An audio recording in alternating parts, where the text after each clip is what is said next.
Hi friends, how are you? In this video we are going to learn about the extrinsic pathway.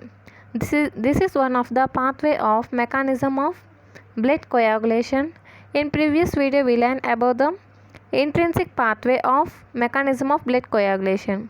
Okay guys, coming to topic extrinsic pathway.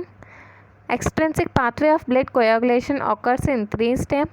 First step is release of tissue thromboplastin. Next step is activation of factor 7.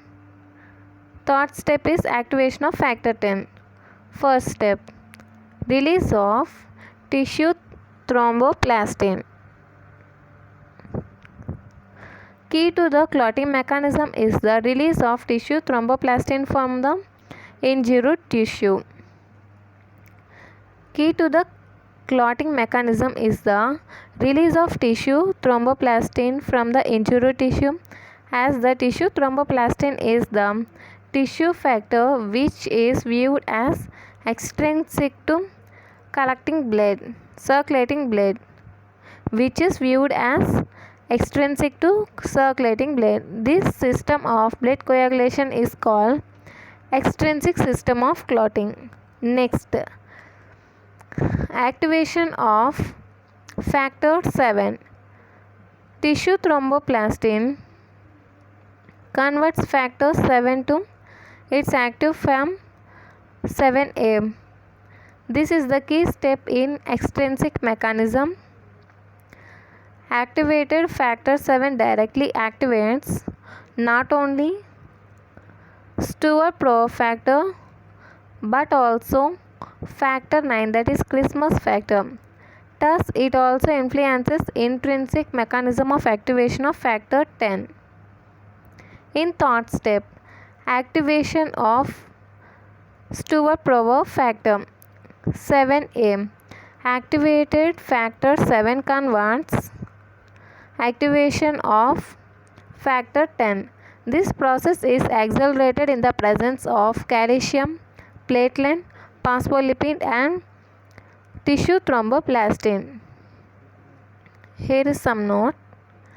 Though there are intrinsic and extrinsic system of blood coagulation, recently it is believed that these two systems don't operate independently and all the clotting factors are interrelated for homeostasis. Okay, first coming to the first step.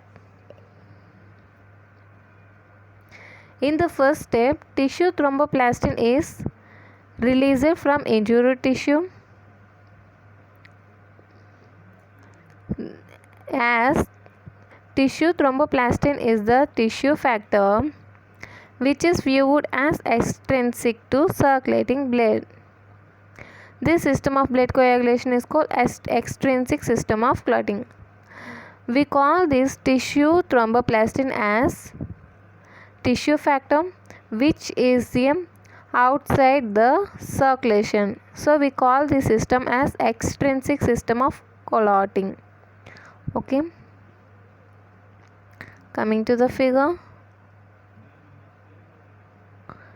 First step is in extrinsic pathway.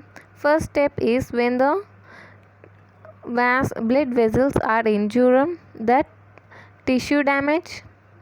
This leads to the release of tissue factor which is tissue thromboplastin. This is the first step. Okay, this tissue thromboplastin is an tissue factor from outside of the circulating blood. We call this process as extrinsic system of blood coagulation. Okay, next coming to the second step of extrinsic pathway. In second step, this tissue thromboplastin converts inactivated factor 7 to activated form. This is the key step in extrinsic pathway. 7A directly activates not only factor 10 but also factor 9. Thus, it influences the intrinsic mechanism of activation of factor 10.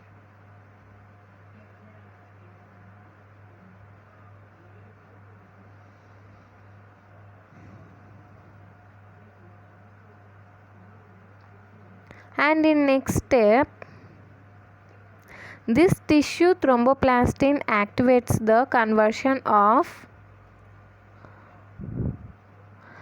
inactivator factor 7 to the activator factor 7. Okay, this is the second step. Coming to the third step,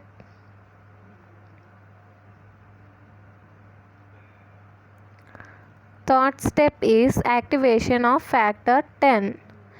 Activator factor 7 converts the inactivator factor 10 to activator factor 10. This process is accelerated in the presence of calcium, platelet phospholipid and tissue thromboplastin. Okay, coming to the figure.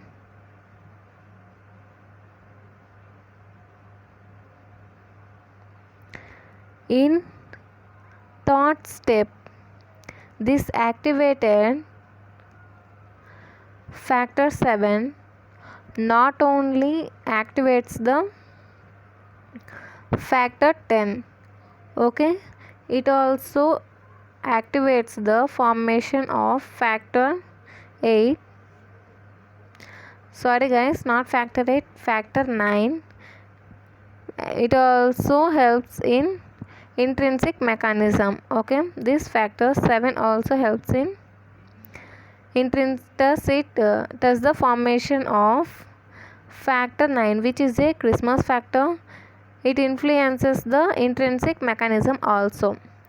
Okay, this activator factor 7 converts the inactivator factor 10 to the activator factor 10 with the help of cofactors phospholipid, platelet, calcium, tissue thromboplastin.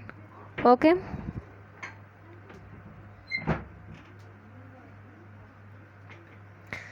and next here notice here,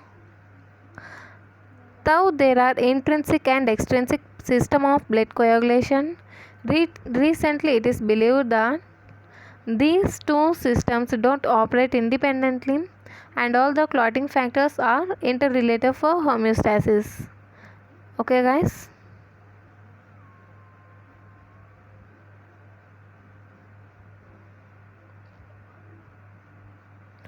Okay.